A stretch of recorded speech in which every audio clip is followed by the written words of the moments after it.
Chapter 5.8, Inverse Trigonometric Functions, Differentiation. Differentiate an inverse trig function.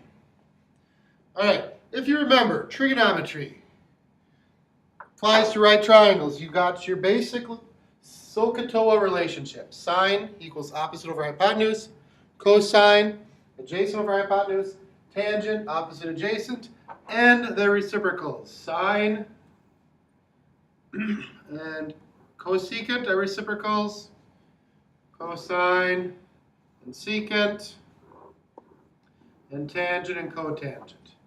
Today we're going to look at the inverse relationship. How do you take the derivative of arc sine? How do you take the derivative of arc cosine? This slide right here is just a little review of the numbers that you can substitute in to an inverse trig and the numbers you can get out, the domain and the range. And this should be something from pre-calc. If you need extra help on this, I recommend going to Khan Academy and looking up inverse trig. Some more review. These are the common angles. You should know your common angles, and you should be able to know if you're looking for the arc cosine of something on this chart. You can read it over to find out what the common angle is. So just for reference, what's the arc sine of -1/2? Well, the sine of pi over 6 is 1/2.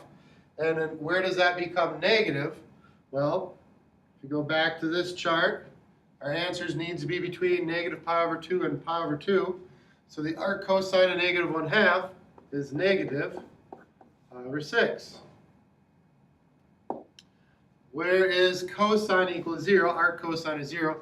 Find cosine, or find 0 on this chart.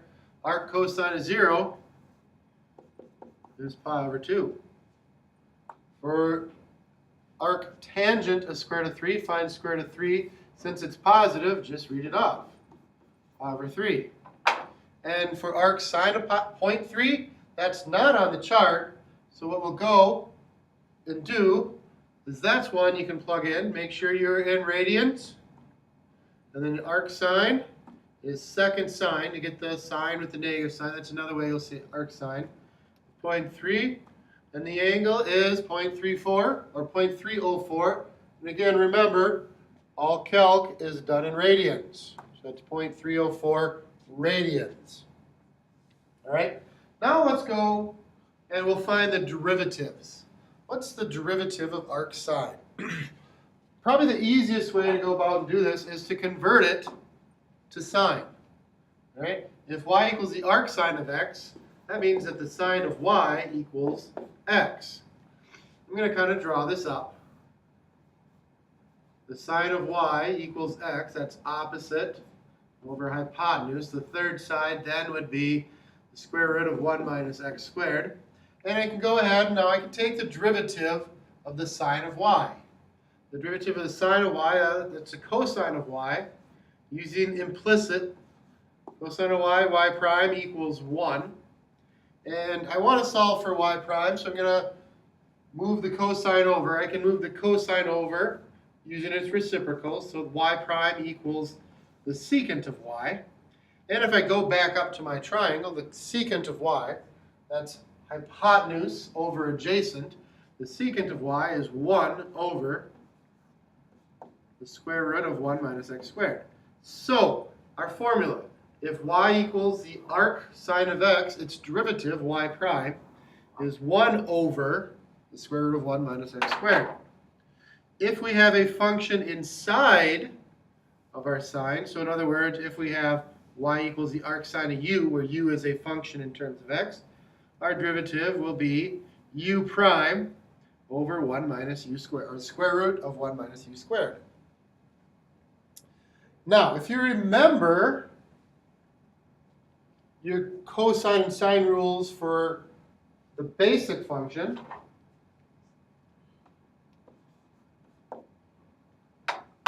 remember your cosine derivatives rules.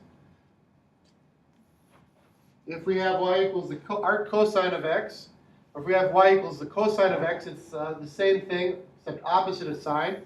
Well, it's not any different if we have arc cosine. It's going to be the same thing except change the sign.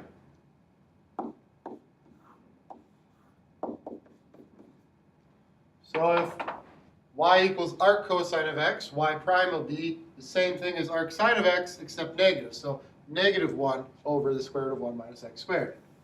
Likewise, if we have y equals the arc cosine of u, we get that derivative.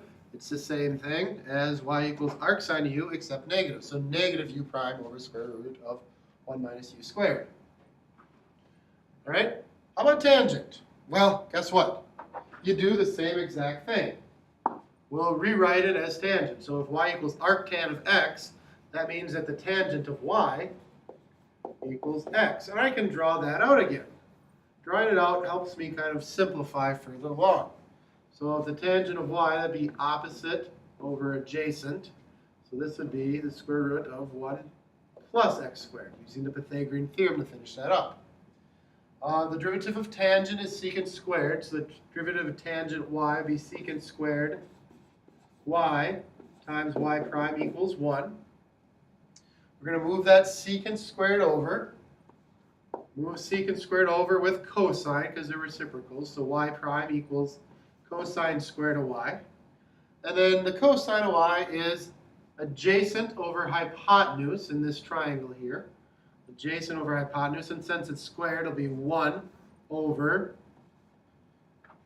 the square root. We'll cancel off of 1 over 1 plus x squared.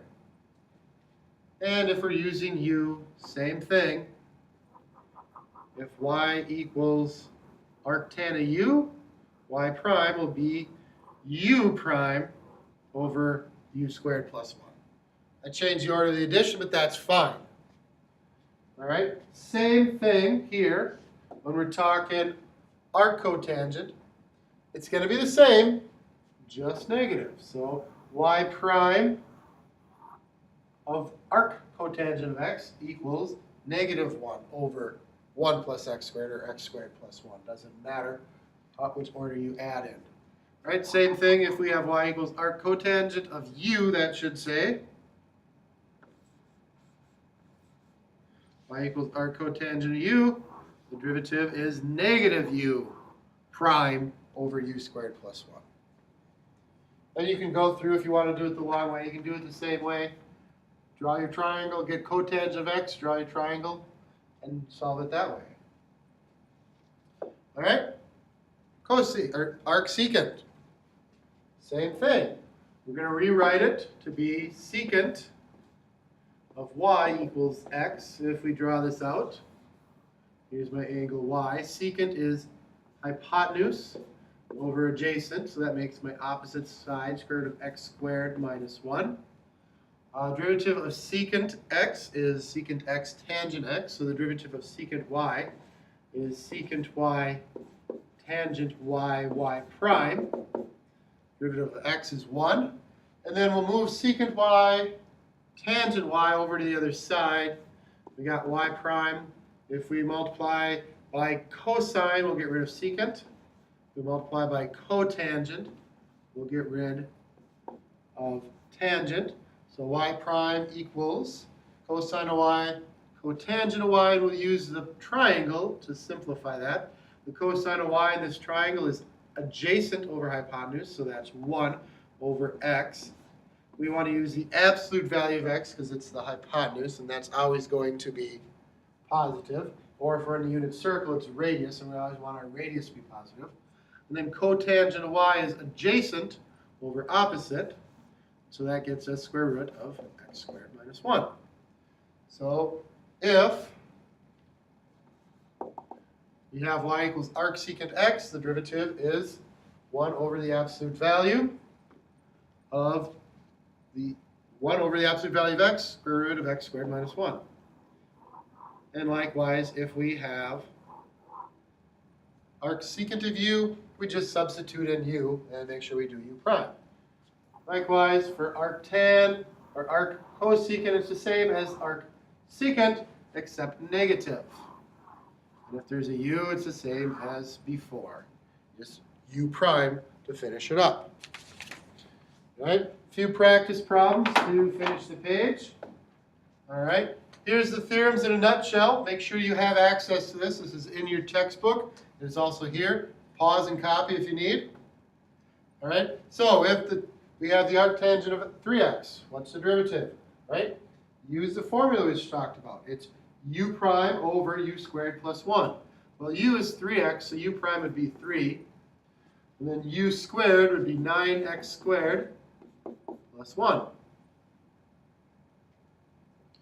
All right, so if we have arc sine of the square root of x, let's rewrite this as arc sine of x to the 1/2. Again, the formula is u prime over the square root of 1 minus u squared. U prime, if u is x to the 1/2, u prime is 1/2 x to the negative 1/2 over the square root of 1 minus u squared. The square root of x squared is x. You can leave it like that, or you can simplify 1 over the square root, or 2 square root of x, square root of 1 minus x. Either way is fine. Okay, one more example. Arc secant of e to the 2x. The derivative of arc secant is 1 over the absolute value of u. So this is 1, or u prime over the absolute value of u. U prime would be 2e to the 2x. The absolute value of u would be e to the 2x. That can never be negative. And then times the square root of x squared. U squared would be e to the 4x minus 1. You can simplify this. We get 2 over the square root of e to the 4x minus 1. All right? So in conclusion, make sure you know the inverse trig definitions. All right?